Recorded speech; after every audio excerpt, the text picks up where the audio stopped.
Apparemment, il y a que 3 techniques à connaître pour être fort en trail, alors je suis allé tester et je vais te dire la vérité mon jeune. Moi c'est Gab, Ouais, c'est Greg. bienvenue dans ta nouvelle série Outdoor qui te fait découvrir et apprendre tous les sports extérieurs. Et la première technique qui marche aussi en course à pied, c'est se pencher. En montée, tu te penches en avant en gardant le dos droit et le regard au loin, et en descente, tu te penches légèrement en avant aussi en gardant le haut du corps gainé.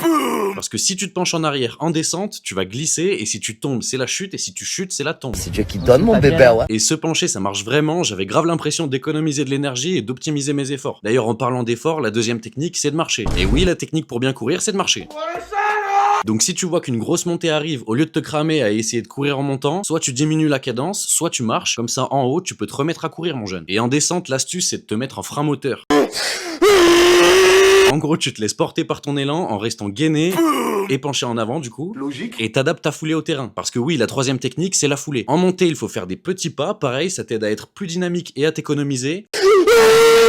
Et en descente, ça dépend du terrain, si c'est technique, tu fais des petits pas aussi, et si c'est plat, lisse, tu peux faire des plus grands pas. Si t'appliques ces 3 techniques, tu vas déjà voir la différence et tu pourras t'améliorer en trail, et ça c'est cadeau mon jeune. Parce que